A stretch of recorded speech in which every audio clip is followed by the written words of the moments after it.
Sore Boksu, mau tanya orang Kristen boleh lakukan hipnoterapi. Dan hipnoterapi dilakukan oleh profesional, dokter psikiater. Ya.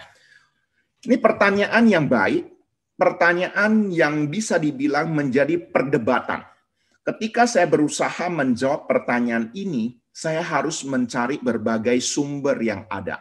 Ada salah seorang pendeta dari gereja Injili tertentu ketika menjawab pertanyaan ini, ya, dia mendapat serangan dari berbagai sudut pandang, gitu loh, ya. Kemudian saya juga mencari argumentasi dari orang-orang tertentu dan juga berbagai sumber. Jadi teman-teman, ketika teman-teman buat pertanyaan, saudara-saudari buat pertanyaan, satu pertanyaan, kami harus mengambil waktu lebih panjang untuk menjawab pertanyaan-pertanyaan daripada rekan-rekan sekalian, ya. Oleh sebab itu kami menghargai setiap pertanyaan dari teman-teman sekalian dan kami berusaha untuk menjawab. Kenapa? Setiap pertanyaan yang kami berikan, jawaban yang kami berikan sebenarnya juga memperkaya wawasan kami pribadi. Ya, semula saya juga tidak tahu. Ketika saya berusaha menjawab pertanyaan ini, ya menambah wawasan saya. Nah, saya yakin dan percaya hari ini juga teman-teman juga diperkaya wawasannya. Ya, oke. Sekarang kita lihat pemahaman hipnoterapi. Hipnoterapi adalah yang dilakukan pada subjek dalam kondisi hipnosis. Kata hipnosis adalah kependekan istilah James Braid, neural hypnotism, yang berarti tidurnya sistem saraf.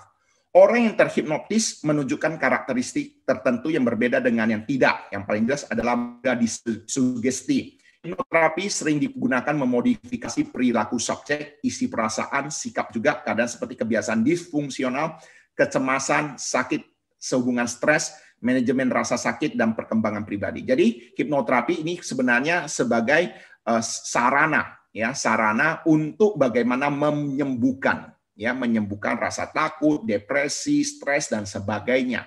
Tetapi ini caranya seperti apa? Menidurkan sistem saraf, gitu ya. Nah, ini beberapa contoh gambarnya. Ya, nah ini contoh gambarnya.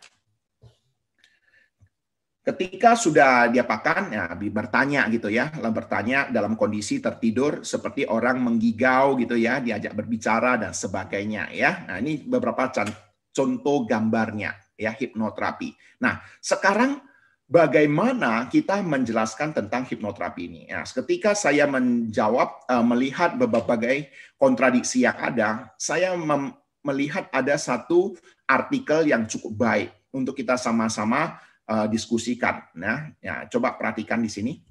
Hipnosis yang menjadi dasar hipnoterapi awalnya merupakan praktek kekafiran. Hipnosis yang berasal dari kata hipnos, dewa tidur atau dewa bersayap dalam mitos Yunani, sudah dipraktekkan sejak zaman dahulu dan bisa ditelusuri hingga zaman Mesir kuno.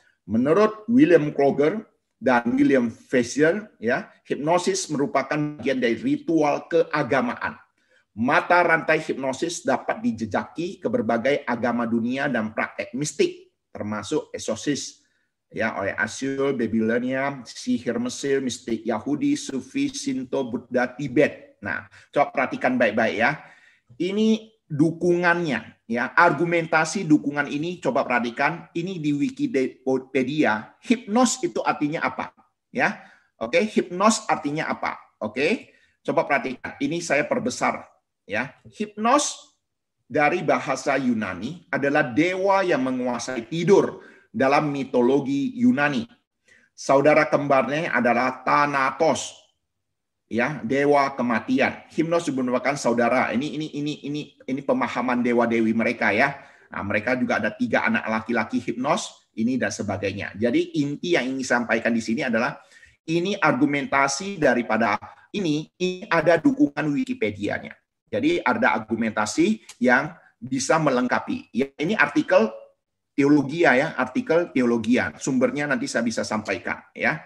Nah, ini dukungannya. Nah, di Alkitab tidak pernah ada tokoh penyembah Tuhan yang benar yang mempraktekkan penyembuhan dengan cara hipnoterapi. Yesus pun tidak melakukannya. Rasul-rasul juga tidak, murid-murid juga tidak ya. Jadi jelas di sini bukan firman Tuhan yang menjadi dasar dan sumber hipnoterapi. Hipnoterapi dilakukan dengan memasuki alam bawah sadar seseorang, yaitu dengan cara mengosongkan pikiran dan memasukkan hal yang baru ke dalam pikiran. bisa positif, bisa negatif. Apapun tujuannya, ini adalah salah satu bentuk penguasaan, menguasai orang lain, ya. Tuhan tidak pernah mengajarkan untuk kita menguasai sesama manusia. Yang Tuhan ajarkan adalah supaya kita menguasai alam ciptaannya. Kepada sesama manusia, Tuhan justru memerintahkan mengasihi seperti mengasihi diri sendiri. Itu artinya mengasihi dengan tulus, tidak ada keinginan atau tindakan untuk menguasai. Hipnoterapi adalah sebuah jalan pintas dengan kekuatan manusia. Ya, nah, ada banyak celah di sana yang bisa menjatuhkan kerohanian orang Kristen. Yang pertama, dia akan lebih cenderung mengandalkan kekuatan manusia, bukan lagi mengandalkan Tuhan dan untuk mengubah hidupnya. Ya, Yeremia 17 ayat 5 dikatakan, terkutuklah orang yang mengandalkan manusia, yang mengandalkan kekuatannya sendiri dan yang hatinya menjauh daripada Tuhan. Ya. Kemudian yang kedua, memperlemah iman dan pengharapannya kepada Tuhan. Tidak ada perlu diimani dan tidak perlu berharap kepada Tuhan, karena dia sendiri bisa melakukannya.